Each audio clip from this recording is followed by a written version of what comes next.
I guess we'll just have to raise the stakes and double the fun. As you wish, Frieza. Welcome everyone to my latest action figure review, as I have the Bandai Tomonation's SE Figuarts, the Dragon Ball Z Full Power Frieza, which is the ultimate version for the final battle look. Of course, to pair up with that last year's legendary Super Saiyan Goku. It was a hugely successful figure, so much they have re-released it already, just in time to go with this final fight with Frieza. So I wouldn't say this is the definitive look because there's many forms, but no doubt this is a very memorable one. So when it comes to the packaging, of course, you're pretty much used to the Dragon Ball line, really well presented with the shot of the character, the colors, the logos and stickers. On the side you can see we have the title. It is a very thick box. It's not as big as the legendary Super Saiyan version, but no doubt with the accessories and just the chunkiness of this character, it is a very big one. So on the side, of course, it wraps all the way around with the photos, and here's a shot at the top as well as the bottom, and then on the back, of course, we have the figure in different poses. So no background inside, but we do have the instruction manual placed on the side of the packaging, and here is the Full Power Frieza inside this packaging. So here is the first look at the Full Power Frieza taken out of its packaging, the ultimate look for the final fight with Goku. So this one is a lot more bulkier, a lot more chunky. Of course, it is the most powerful form, hence the name. And this is the one that, of course, a lot of people do want to add into the collection, especially if you have the legendary Super Saiyan Goku. I know that there's many forms of Frieza that Tomonations have given us. I believe this is the first time they've done the Full Power Frieza. And this one does kind of feel like it's modeled after the fourth form, which I also have in my collection. Just everything is a lot more chunky, a lot more bigger, and just a lot more plastic used on this version. In terms of the size, when I took it out of the box, not that I'm very surprised, but it is a very short figure. I guess it is accurate to the anime, so it's not like a very tall figure, it's just a lot bigger in size. And I'd had to place the tail on because, of course, it didn't fit in the box at the time. And as you can see, they've used the chopped off version, which is a really nice cool effect.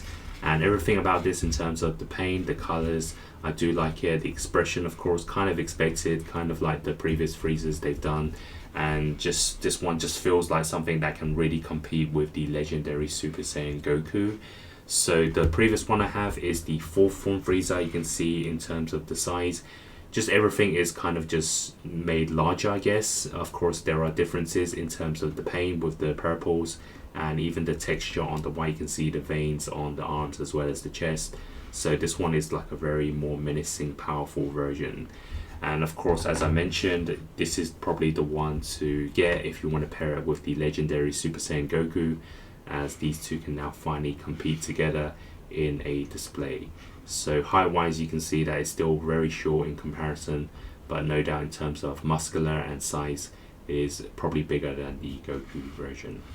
So first look is kind of what I expected. Tomonations have done so many characters by now, and I kind of just know that they're going to give us a very good sculpt in all their characters.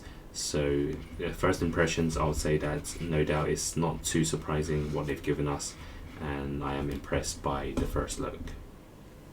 So for the accessories, let's start off with the different hands. So in total, there are 5 different sets of hands, including the ones right out of the box. So out of it, of course, we have the close punching hands. So for the second set of hands, we have the grappler ones. We also get a set of palm hands, or the chopping hands, which can be also used for the blaster look. And of course, we get a pair of open blaster hands for the full power look. And for the fifth and final set of hands, we also have another blaster hands, this time with the holes inside, which of course can be connected to the death sources, which I will show you in a minute. And they've also included an extra set of feet, which I believe I've seen in a previous Frieza figure, so it's different to the flat toes version. So this one has a slightly closed one, which I believe is used to be placed on a rock piece for a display, or when he's in a display stand in a flying pose, then you can use these. And next up, we can take a look at the different head sculpts included. So the first one is the trademark look of Frieza with the smiling look. So the first alternative head sculpt, we have the angry look for Frieza with the gritted teeth.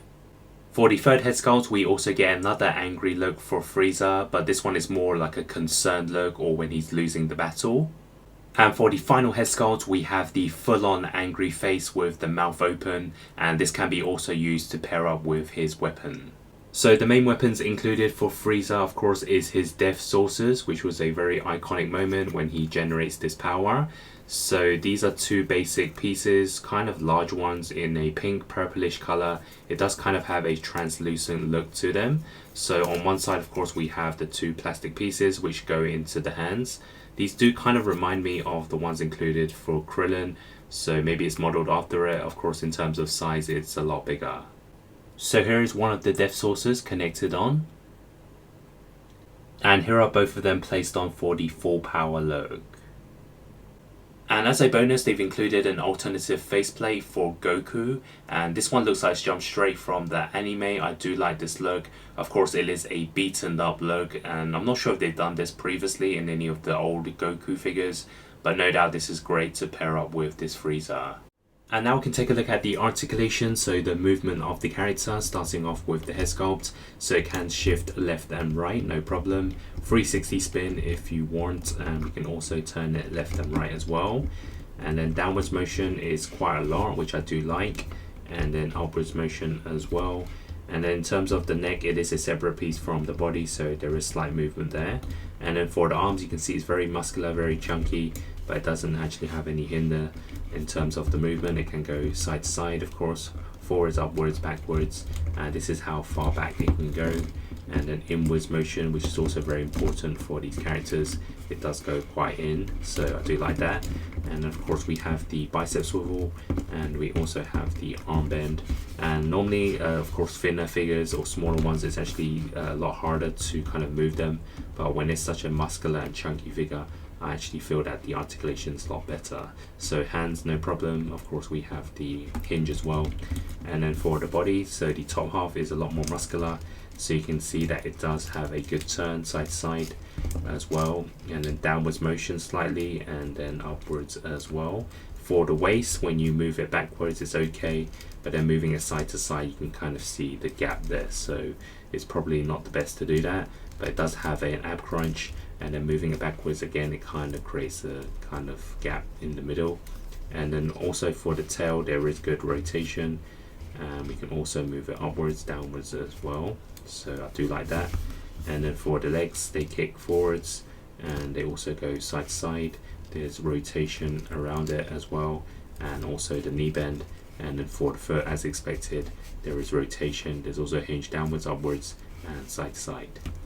And now we can take a look at the size comparison, starting off with the SE Figuarts legendary Super Saiyan Son Goku and the full form Frieza.